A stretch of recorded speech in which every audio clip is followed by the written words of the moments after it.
Hello there, and welcome to the Impact Zone podcast. We are back once more. We're here quite a bit actually now this week, funnily enough. I don't know why. It's just one of those weeks where I've got a few ideas for a few videos here and there, and just want to get some stuff out there. And of course, this time we are talking about changing the status quo. Now, the status quo gets changed in wrestling quite a bit here and there. You have, you usually define eras of wrestling, and once that sort of era is over, you have to change that status quo of saying, well, this is what we're doing, like the John Cena era or whatever you want to call it. Effectively, that era of wrestling where he was effectively the top guy most of the time was a very big era. Now, there were other superstars in that era, but you had to move on from John Cena, and you had to find something else that would fill that void and would, draw people in to watch the wrestling and see the shows and whatnot. So I think every era's had that, even before Hulk Hogan. But I think Hulk Hogan's probably the one that people will think about back in the day. And I want to talk, obviously here about TNA, but just in saying that, the new generation era in WWE, it was the new thing that they were trying, to do that, to move on. TNA's had that a couple of times here and there, and sometimes it happens, kind of when, you have a regime change, or you have new superstars or wrestlers or whatever entering your company. You have to change the status quo, because if you say Kurt Angle's now on the roster or whatever it is, well, obviously that's changed the status quo of, some of these other wrestlers that were at the top of the card or whatever, because, well, now you've got Kurt Angle. So obviously he's got to be at the top of the card, and he's got to, if you can keep him for a significant period of time, 5 or 6 years, and I think he was there for 10 years or maybe a little bit more, I can't really recall, but again, if you can keep him for a significant amount of time, or anyone for a significant amount of time, it's well, you've got that there to rely on, and they can be one of the most solid parts of that, of your card, is in using that person. Eventually, yes, you again have got to change the status quo of that person is at the top and will remain at the top, because you can't maintain anything forever. But you've got to move, and you've got to move new people up to that scene, and you've got to move people out of that scene, into retirement or into other roles in the company or whatever it is, or other roles in general. Just being a spokesman, or just doing this or doing that, or whatever it is. So again, just having that perception of, one era of wrestling's got to end so another era can begin. And it is sad sometimes to see you, somebody that you've been so invested in for so long, sort of have to walk away. But it's well, now we get to see this new thing come along and get to see what this new person can do.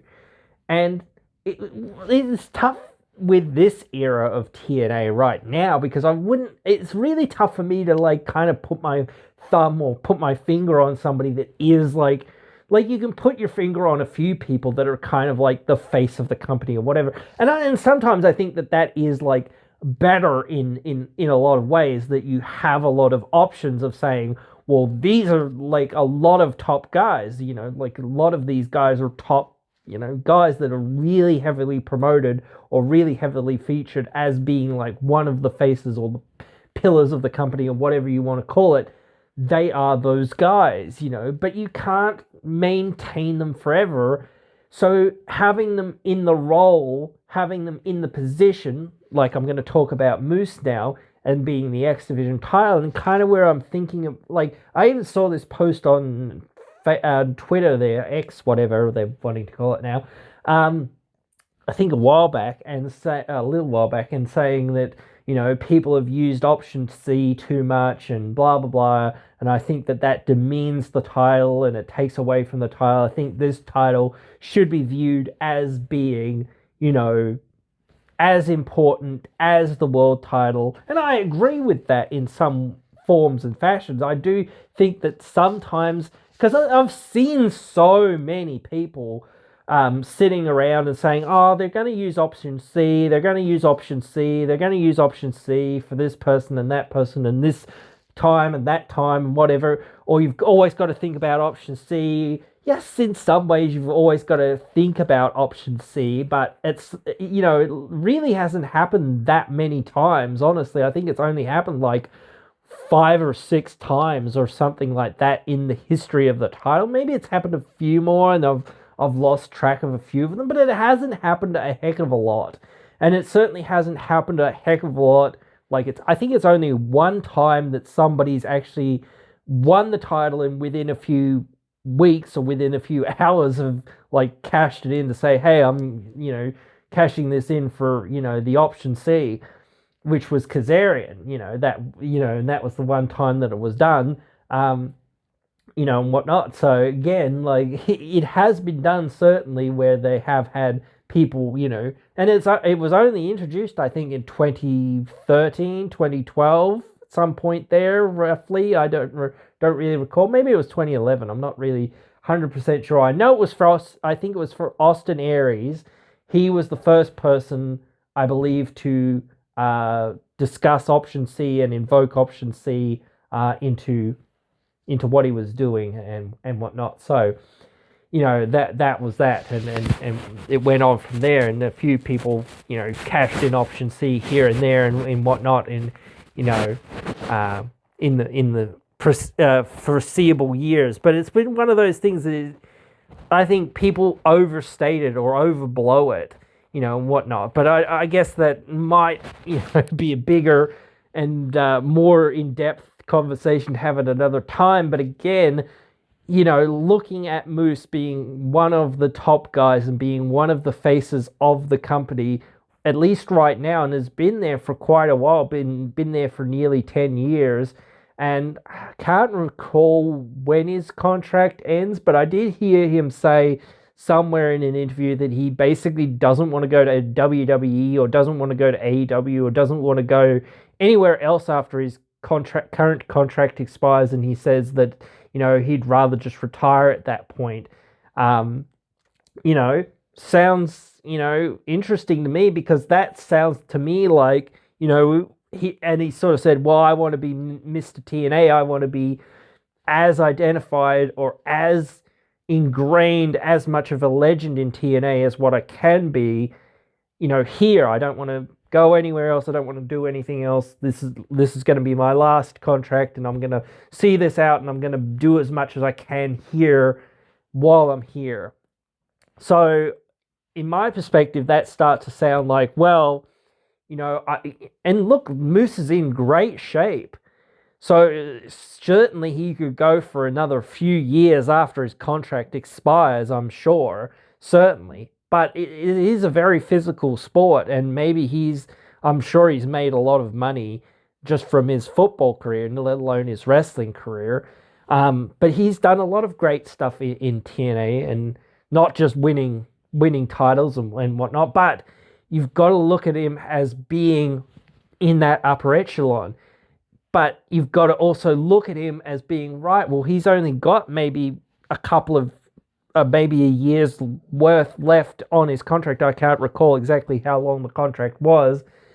But again, it's like, well, he's only signed for that contract, and he said he's not going to sign another one, and he's, going to retire after that.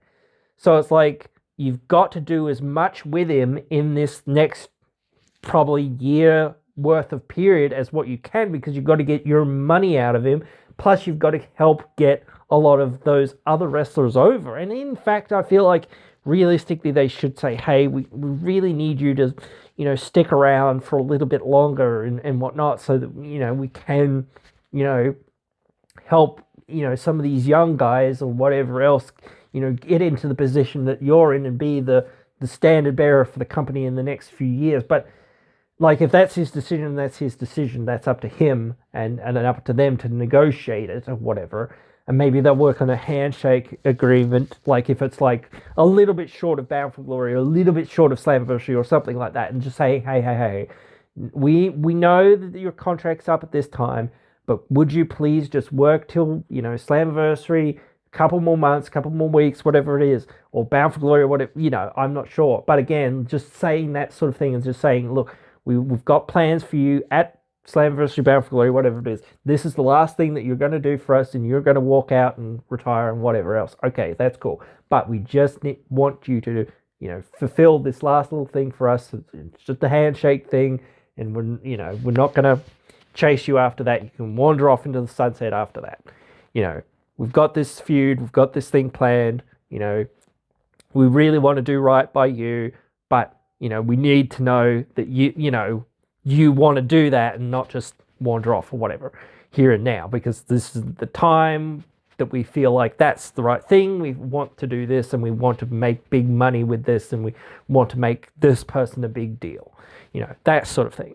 So I think just negotiations and whatnot could go on there, and they could do that. But anyway, that's what they've got to look at. And that's with everyone and anyone that's sort of at that top of the card right now. Same with like Nick Nemeth. You can't rely, like I've said this before when Joe Hendry was, going to face Nick Nemeth, I think. And even like a few other people that I think were going to face Nick Nemeth. You can't rely on Nick Nemeth. Okay? You can't rely on this guy. He's not signed. You have a handshake agreement. He's doing good work. Like, look at Mustafa Ali. He was there on a handshake agreement. He did some great stuff and whatnot, and they really gave him the ball and let him run with it. Same with Nick Nemeth. They're letting him run with that ball, and they're doing as good as what they can with the situation that they've decided to put themselves into some extent. So again, it's one of those things where you start looking at, well, this has to be going somewhere. Same with Moose, same with anyone else. Like, it has to be going somewhere. It's not just, well, Nick Nemeth has the title and he's a big draw. No, it's the same thing with Moose. It's not just that he's the man with the title and he's a big draw. Yes, that is the fact, but he is not a placeholder champion, but anyone and everyone in a sense is a placeholder champion for the next person. That's always the way it goes for literally ever. And I even think I made a video about this or made comment about this in another video or whatever. But again, it's one of those things that is, endemic of wrestling.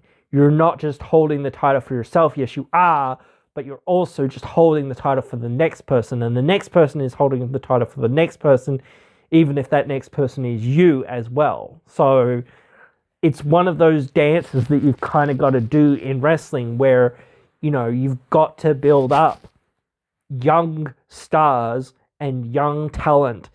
And those young talent have to then build up other young talent when they get to the top of the card, because that's how wrestling works. And sometimes I'm a little bit upset with the level of status quo, but the status quo takes a long time to change in some ways, because again, you need to have these guys at the top of the card for a couple of years at least. I think that you look at some people's runs, John Cena's was way too long, and I think not a specific one run, but I think several of these runs were certainly too long. But still, just the fact that they were too stubborn. I think Vince was very stubborn about putting John Cena at the top of the card. And yes, he is a draw and he is attraction, and obviously you can't ignore that. But you can still keep him at the top of the card and have him doing things without him and being there and whatnot, without him having to be the champion. And, you can find other people to build up to being into that picture. You can't do it overnight, but that's the thing. You need to be working at it incrementally, bit by bit by bit, every single week, every single month, every single year. You need to be making these guys feel like they're getting there and they will have their opportunity down the road. They're not just there to, you know, I don't know, how would you put it? They're not just there to exist. They're not just there to be a good hand per se. But again, they're there, and they seem like they're gaining something. They seem like they're, and this is something that I think I've said before in another video as well. Being a drawer in a company, people like really don't get what being a drawer in a company is about. People say that, such and such didn't push this person, or such and such didn't push that person. Well, in some ways, yes, they didn't push that person, but it also comes from the wrestler themselves. They have got to become a draw. Being a great wrestler and being near that top of the card can really start to help somebody become that draw, certainly. So putting them in those positions can be really, really good. But again, you have to actually be able to connect with that audience and actually be able to draw them in. And I'm not saying any specific person here wasn't a draw, but I'm just saying that if somebody, didn't draw people in or didn't get to that position of being a main event person, for, well, some people, it was political, certainly, and some people, we talk about Vince McMahon and his BS, but for the most part, if there is something in a wrestler and a promoter can see that, then they will push them into that position and say, well, people are, even when they're on TV, people are starting to tune in their segments, more and more, or into their, matches, or into their promos, or, again, you're starting to see more of the merchandise sales, or you're starting to see more of the signs in the crowd, or you're starting to hear more of the chants, or whatever it is, so you see all these things that are telling you, hey, this is a guy that we need to keep our eye on, or this is a guy we need to push into a new level and try to give them something and try to expose them into that position. And you also need to let them and say, hey, this is what we expect from you if you want to be a main event guy. And some people don't want that either, because it is a lot of pressure to be a main event guy. It's a lot more press, and that's what you've got to do. You've got to get out there, you've got to do press, and you've got to get your name and your face and the brand out there. You've got to be able to connect with people on a very casual level for the most part, and draw them in to seeing the shows. This is what people pay to see. These are the people that people pay to see. That's what a main eventer is. They're the people that people pay to see. Sometimes they're not the best wrestlers. Sometimes they're the best wrestlers. But you talk about an era, and again, say with John Cena, maybe my perspective is wrong in saying that, well, it felt like a little bit too long, or this or that, or whatever. But from the perspective of, well, we're making money with it, so don't fix what's not broken. Certainly, I agree with that. But again, you can't sit there with John Cena forever. And you've got to know that. And you've got to know that, okay, well, we can't just have John Cena. We've got Edge, and we've got Orton, and we've got maybe a couple other guys, or whatever else it is. But we've got to keep... We can't have any B wrestlers. We can't have any B wrestlers facing Cena, because then people go, oh, well, what's this person that's just been in a tag team and has not won a match in 6 months facing John Cena? Same with things like this. It's like, well, why are they sometimes it's obvious why someone's facing John Cena, but it's not clear why it's that person. It's like, why was The Miz facing Cena? Why was he the one being the champion at that time? When, was CM Punk during that year, I think it was, that was one of the hottest wrestlers in the company. And they just didn't give him the main event. Or one of the main events. And whatnot. But, still one of those things of it being a bit silly, and it being one of those situations that they didn't want to push Punk, and I do think that Punk was like Punk's a controversial figure, but again, it's just one of those things that I do think Punk, with his popularity, especially after the pipe bomb, was like, you need to start pushing this guy, and it was like really tough because it's like a couple of weeks or whatever it was from when he cut that pipe bomb to when he was like leaving, so it was like a big thing. But again, like, you should have a plan in place, and you should know where you're going with that and why you're going there with that and what what's the goal, what is the goal, I think that they rushed a lot of that, like, and CM Punk needed to be the man. He needed to be the person leading that new generation at that time, probably, because people were sick of, Cena or whatever. They were sick of Cena for a while, but again, like, they were really sick of Cena at that time, and it was like, hey, this new guy, he could do it, like, he was suddenly really popular, and then people realized, oh wait, he's that popular now that he could, carry on from Cena, or he could, help usher in a new era of, these other wrestlers that we're more interested in, or more other things that we'd prefer to see at this time. So it's one of those things that they have done that before, and like you talk about Monty Brown perhaps in TNA, and I think a few people in TNA got their run a bit late. I think Bobby Roode and James Storm, they should have got title runs probably a few years before what they did. I think they were very deserving as being potential main eventers, or at least being pushed into that main event picture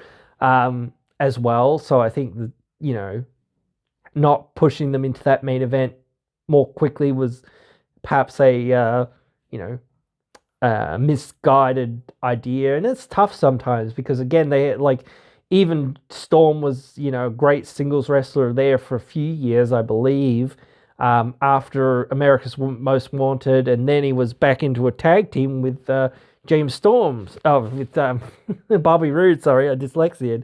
But again, like, it's like sometimes some things clicked, and that sort of clicked, and then, where are you going to go from there? Like, eventually they have to split up, or at least, like, you don't want teams to split up, but again, like, you've got to have some of these guys move on to being, like, big-time guys. Look at Ace and Bay right now. Like, they're a good team, but I'm much more interested, mostly, in them both being singles wrestlers, in them both being, perhaps they're not quite ready to hold the title or actually ready to consistently main event, but at least seeing them in that picture on a somewhat consistent basis, because they are the future of the company one way or the other, and just booking them strong and showcasing them strong would really help them into getting into that position. Maybe they're not quite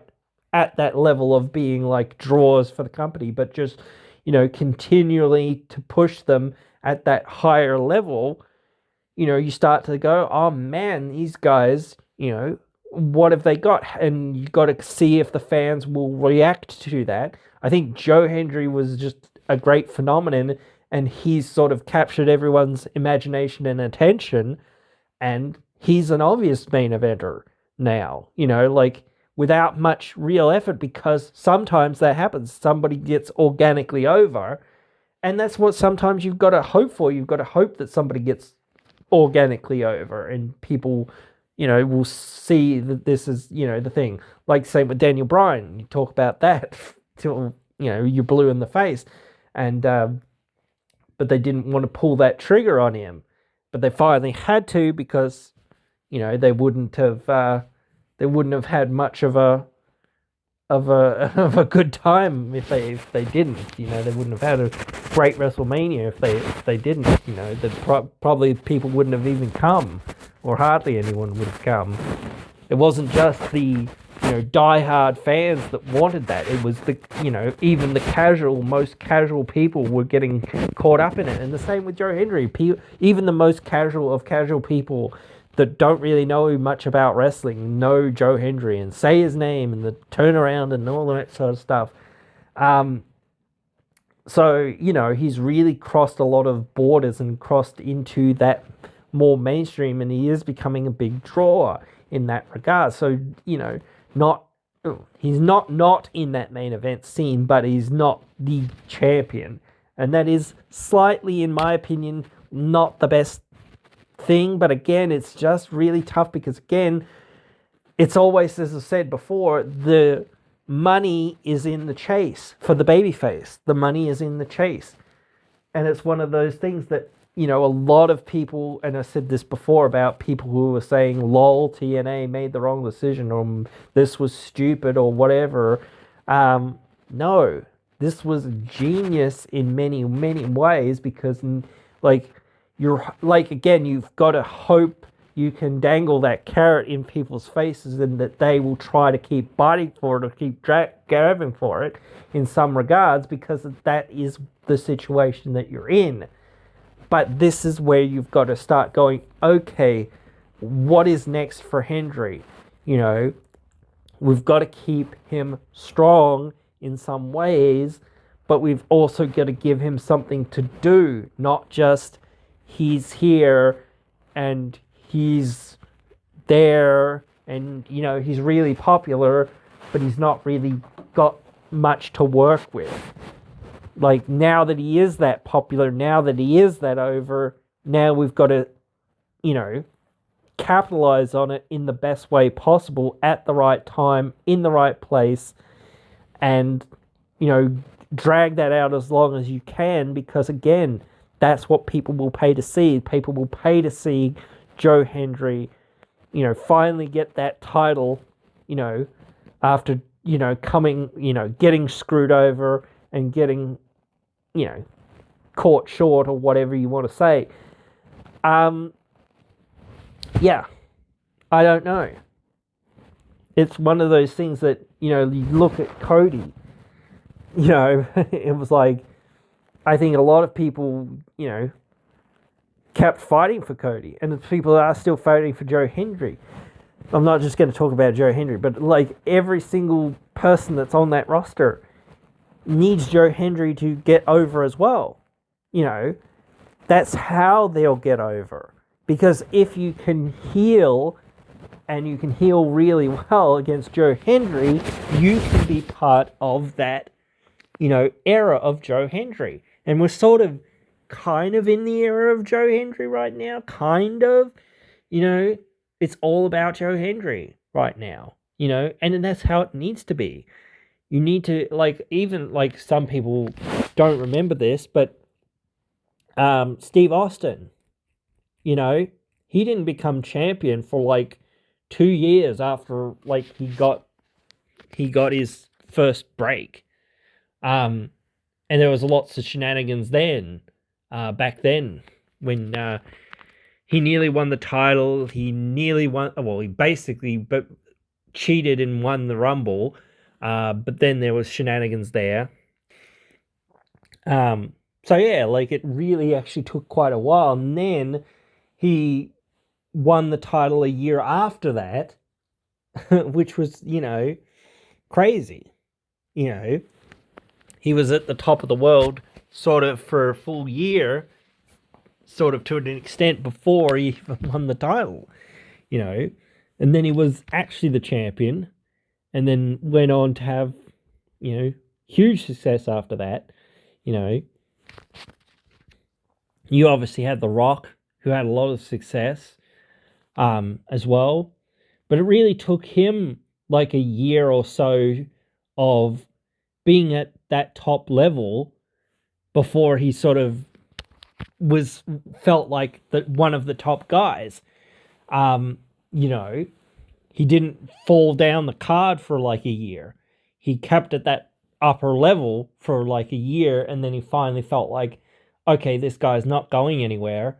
He's going to stick around and going to be one of the top guys, and he's going to continue to be in the mix. So that's, like how it went. Same with Triple H. He didn't go away after, he kind of lost or they did something else or went in a different direction. He stuck around and kept at it, and he became one of the top guys at that time, like, which helped other guys, be in that, same space, because again, without having, somebody who is at that level or can operate at that level and can engage people or the fans in that level, you don't have something to work with. Then it's like, well, I'm working with a broom. Like, you've got to draw them in.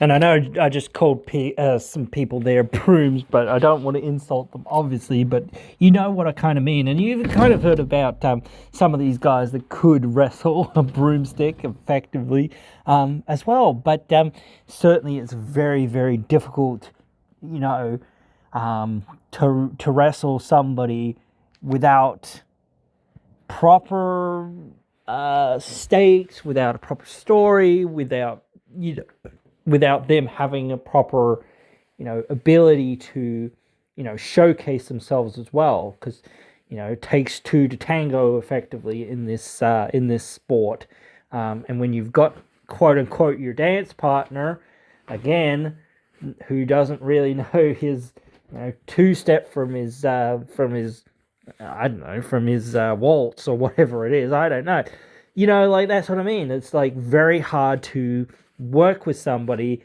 that you isn't on that level, and doesn't really know, sometimes crowd reactions and popularity and whatnot and charisma and that sort of thing can get you by, certainly, but you've got to know what you're doing in the ring as well, but you've also got to be a character that somebody can, work with. You're not just an object, although I compared people to broomsticks there. But again, you're not just an object that somebody has to, work around. You're a person with real feelings, real motivations, and those things are the things that you should focus on sometimes with, some of this building of new stars. Like I think they used to say this, or I think The Rock told a story. I can't remember who he was saying this about, but he was saying that, they used to say, or some of the old timers used to say things like "know your role" and things like that to him, and then he started using that catchphrase or whatever effectively against some people that he would face. Know your role, etc. Some of those things, certainly wrestlers have a role, but that role is dynamic. In other words, it's changing. It's not just, oh, you're this, that's it. Like you're like some people are, obviously.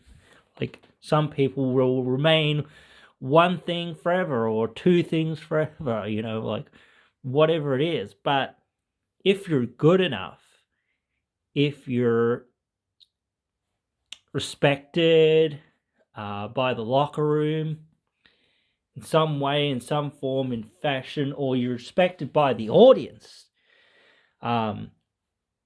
you might get that, opportunity to to go ahead or go further or do more or, showcase yourself in another way, or, some people, some fans might gravitate to something that you do. And that's the same, like I was saying, this is how you've got to build new stars. Well, you've got to keep, people being reinvented as well. And, and that is up to them in some ways as well. You can't just stay the same thing. You're not a monolith forever. You can't just keep doing the same thing forever. Yes, don't fix what isn't broken, obviously. But again, just saying, oh, this person's been a babyface, so there'll always be a babyface. They're a good babyface. Well, what if they were a better heel? Or they've been a heel for a while, and they're a pretty good heel, maybe they'll make a good baby face. Like, we need more baby faces now. We need more heels now. Like, again, start tailoring more of the wrestlers to roles that are required. It doesn't matter realistically what role that they take on sometimes, because, at the end of the day, the fans don't really care. For right here, right now, yeah, they might get booed or whatever, but that doesn't really matter, because the fans will accept them, later on.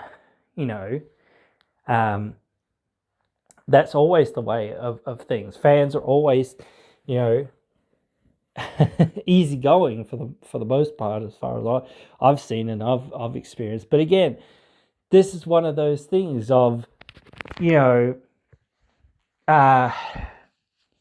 the way in which I think TNA has done a good job, mostly. There are a few things we've said in here and there. Some things need more time.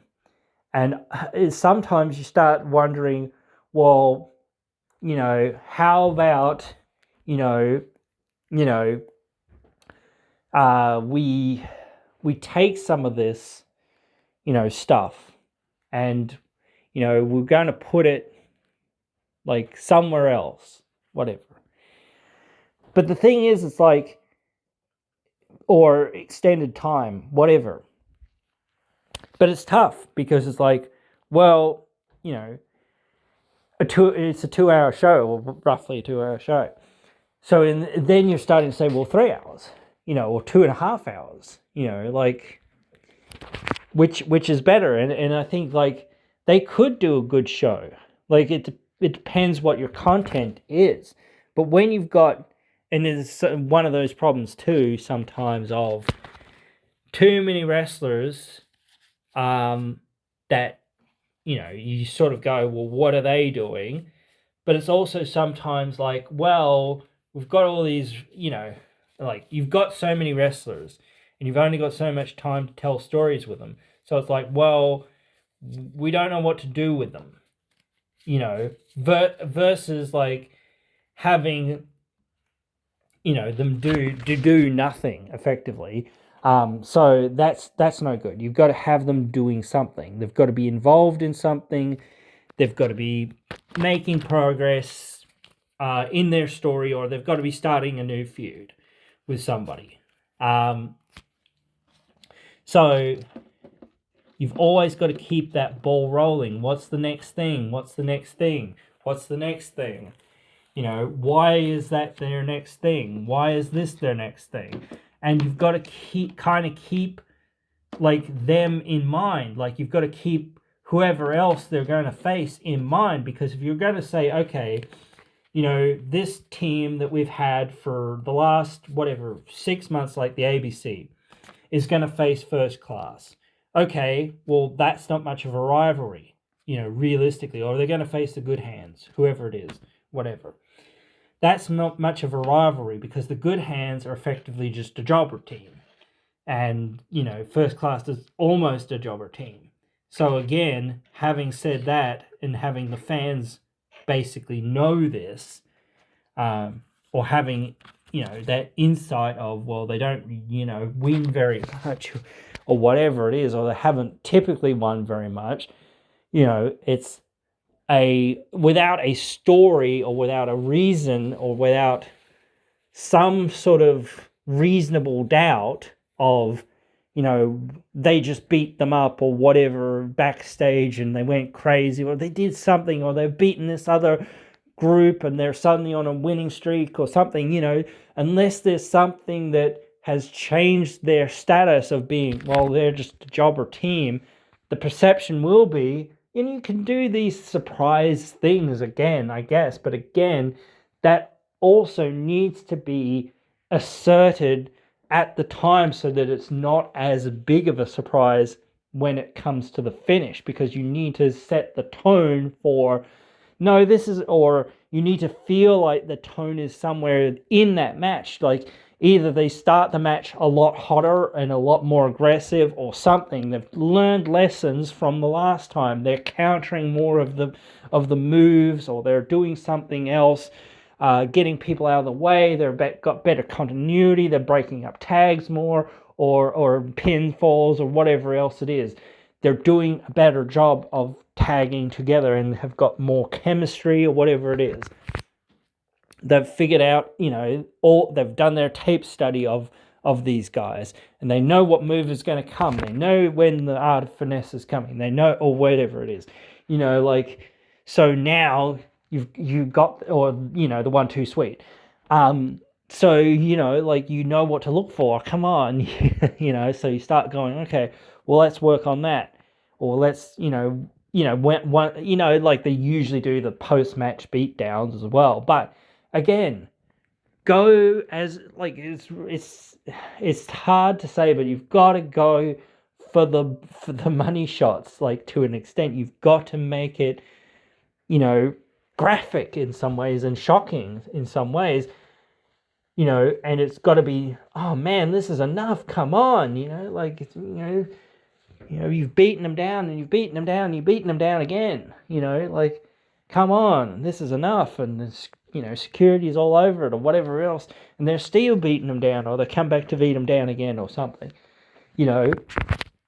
That's how you've got to present them if you're going to present, if you're going to give them a new direction to go in. You've got to give them something to work with, because otherwise the fans will feel like, well, we're just going to see more of the same of what we saw before. If you're not setting that tone in some way or some fashion, in some form, you can't see, or you haven't seen any prior stuff, if they haven't won matches, if they haven't attacked the team backstage, if they haven't gotten something somewhere somehow that makes them a little bit more threatening or whatever, then it's got to be in that match. It's got to be some sort of subtext within the match, at least. Or as well at the end of the match to sort of set it up. Okay, we won somehow, some way, and whatever, but we didn't just win. We beat our opponents to heck, and then they had to get taken out or whatever. So it's always one of those things of thinking ahead with every single person. They're not just, or team or whatever. It's not just, oh, we're handing this team or this person a loss. Okay, that's cool, but why are we handing that person or this team or whatever a loss?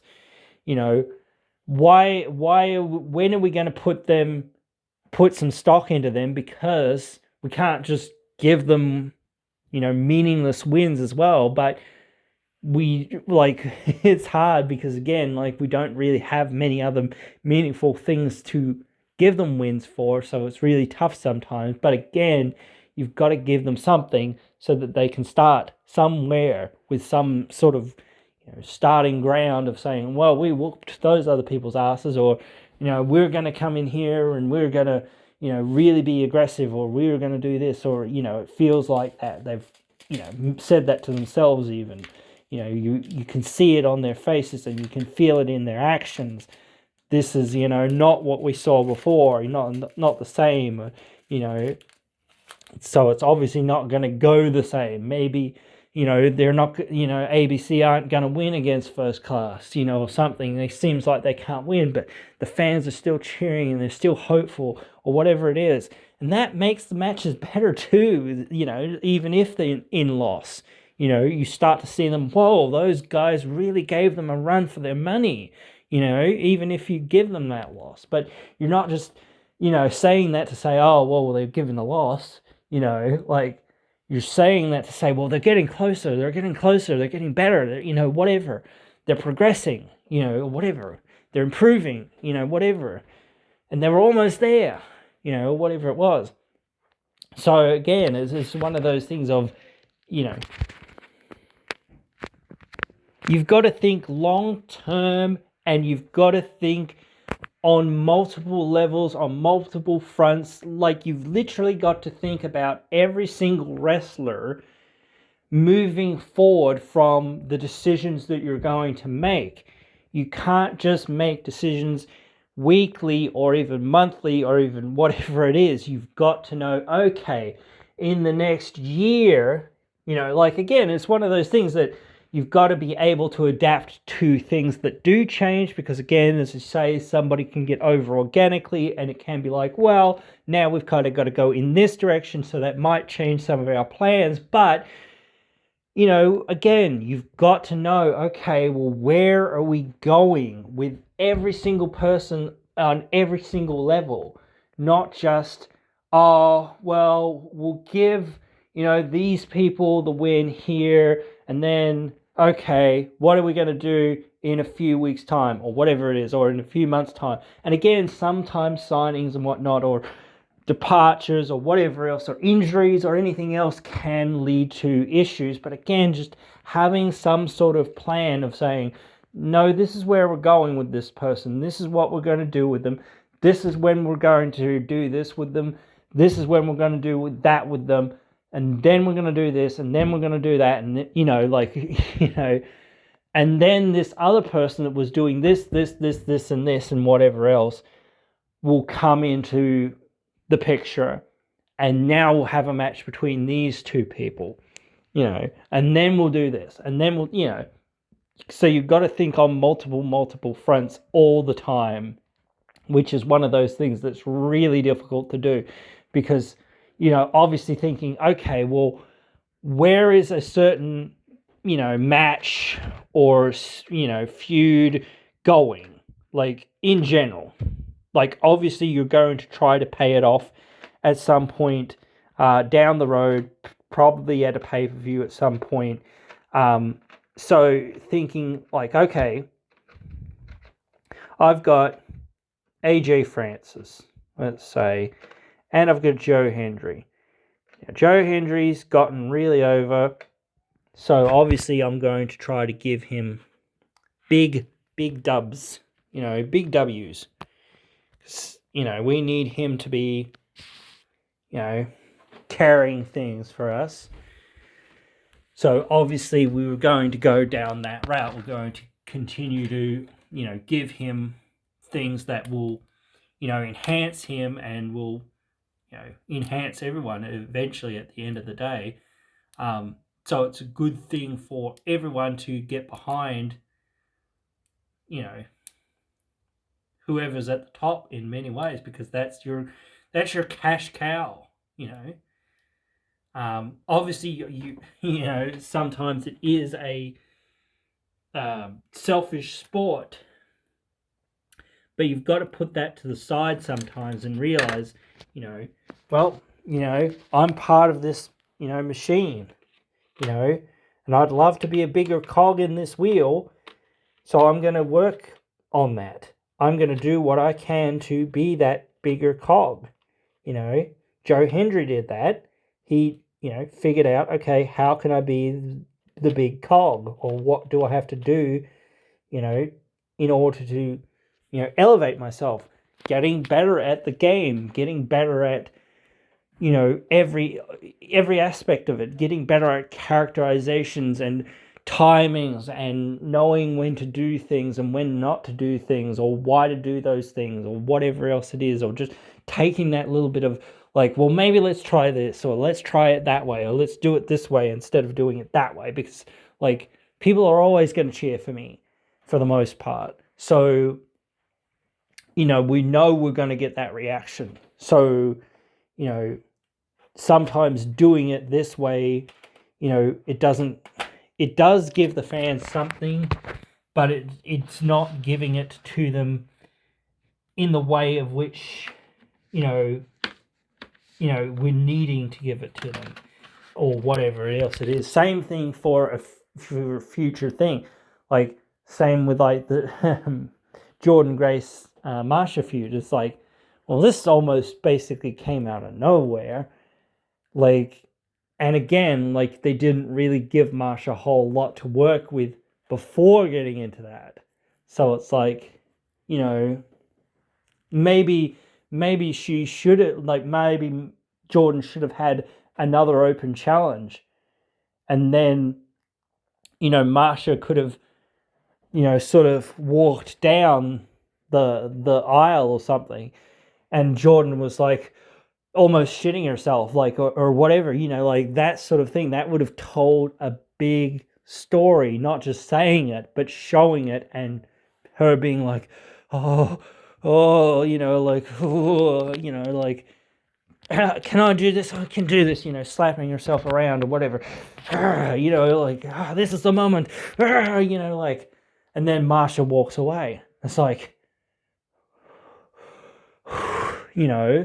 something like that would have, not just telling us something, showing us something, giving us that moment of, she really is scared, but in some ways, but she's also, somewhat determined to, be the best,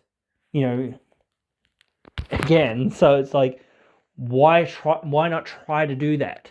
Why not try to get that little bit, in there somewhere?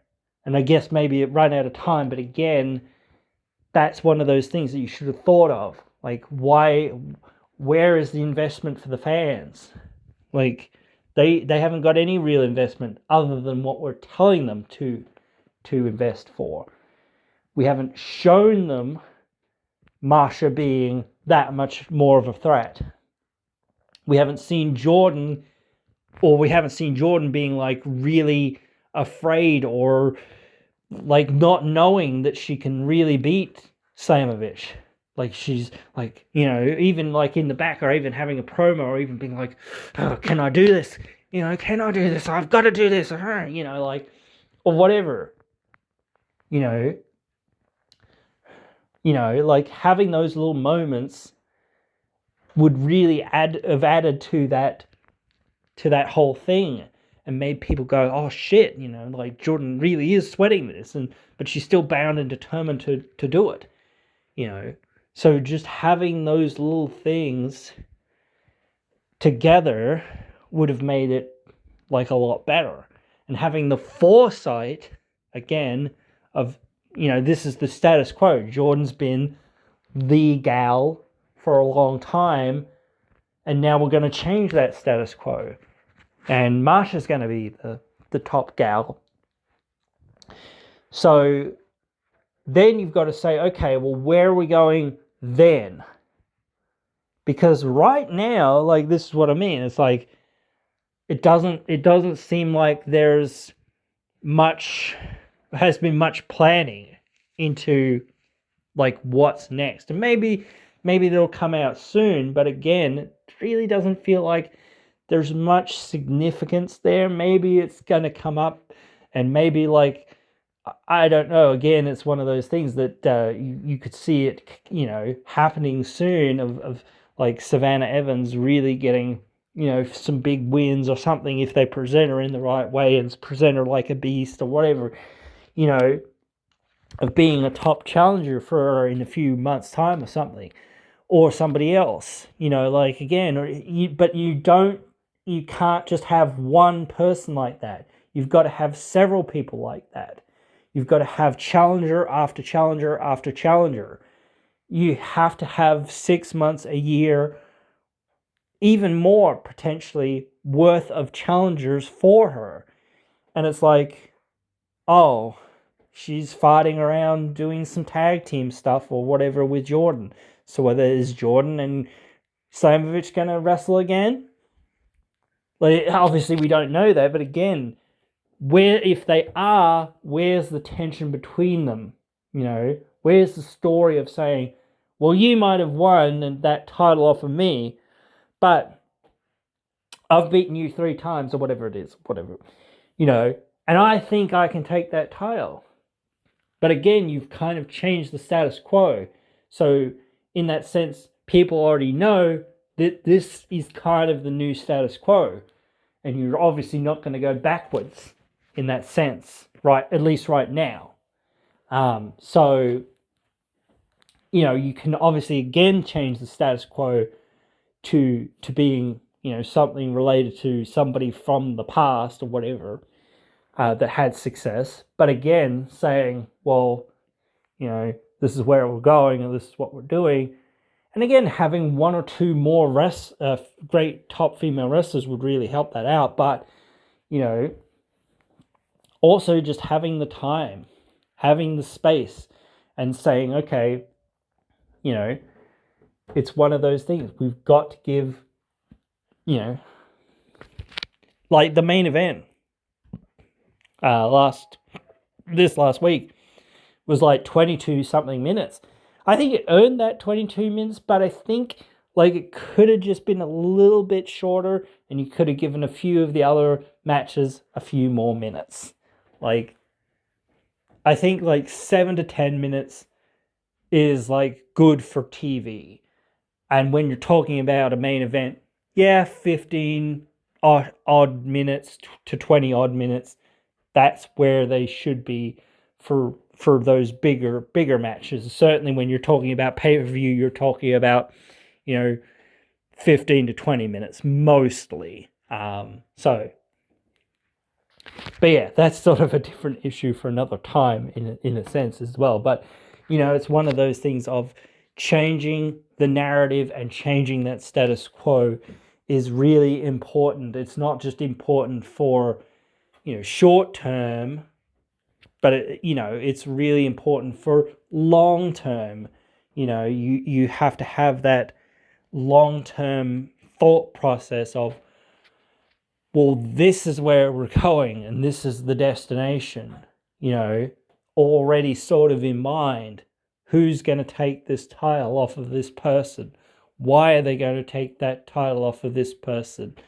How are they going to do it?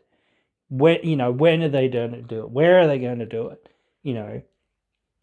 It's not just, or are they going to do it? Like, if your plan is to say, okay, well, we're not going to put the title on this person or that person, but if you've picked a person to say, oh, yes, they're winning the title off of this person, then you've got to go, okay, well, when, where, how, why, etc. All the things that will make up the picture of that person getting the title from whoever's holding it. And then you've also got a plan for, okay, well, not just the fact that they've got to have a rematch with the person that they just beat, probably, but you've got to think that, right, well, what's next for this person? They've got to be able to fight their way through the division that they're in. So, and how are they going to do that? Are they a dastardly heel and just getting by the skin of their teeth and by some shenanigans or whatever else it is?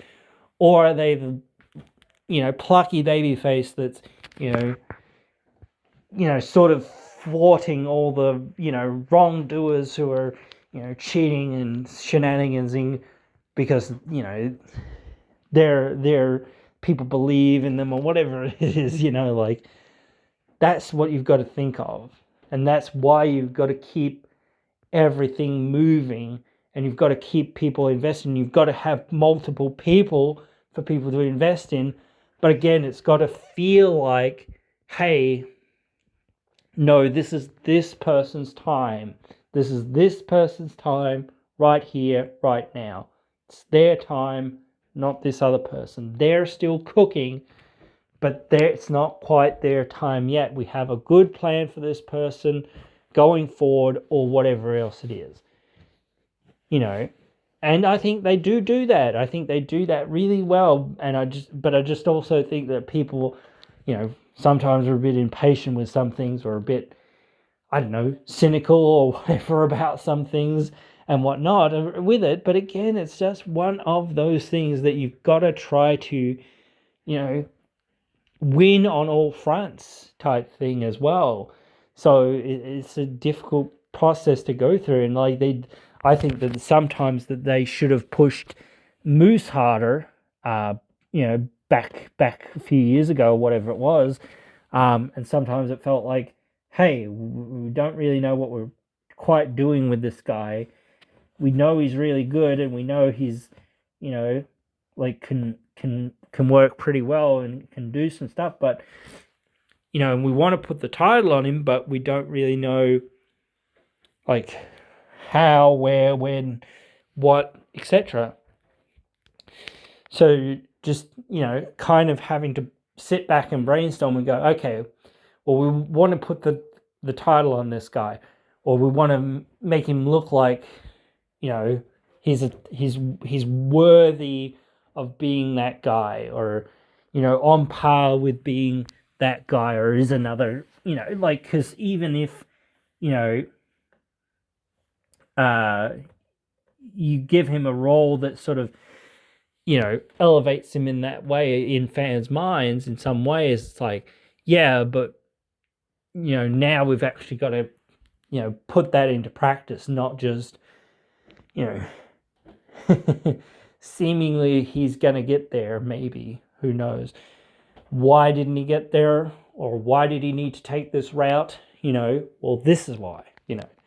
But yeah, just all those thoughts of like long-term things and extra thought, extra little moments and cherries and things that send some of these stories up and over the norm, or sometimes, or set them up to being actually the thing that actually makes it feel like, oh shit, what are we seeing here? What's going to go on? I need to see this. Like, like not just from the perspective of, oh yeah, this match happened and I'm sure it'll be another good match, but the stakes are there. Like, certainly there are stakes there, but the story that they've told is also really, really, really there, and it feels like you can't tell what's going to go on, and everyone's on the hook edge of their seat being like, oh my god, biting their nails. Like, that's how you've got to hook people every time, sort of thing, with every single thing, type thing. And people have got to be like, is Joe gonna do it? Like, can he really do it? Or whatever. Is this still not gonna happen? Because it didn't happen before. And it didn't happen after that. So, but again, it's kind of like that little bit of a story there, where it's like you're telling them, oh, almost there. Oh, really, like I was almost there, and then I was really almost there, like, and then finally, after a path back after losing, it's like, finally I did it. That's usually how these things work out. So obviously that's how it's going to work out, but how, when, where, when, I hope they know, because that's what, again, they need to plan out. And that's for everyone, not just for Joe or whatever. But obviously that's the most obvious and most clear and most thought of one, probably by most people, to say, well, where's this going? Or are they actually going to do it with him, or what, whatever. But anyway, guys, I hope that's pretty clear, or pretty good there for you guys, and you can follow through with that, and can agree, or even just agree to disagree with that one. Hope you've enjoyed this one, and hope you guys will join me again in another one.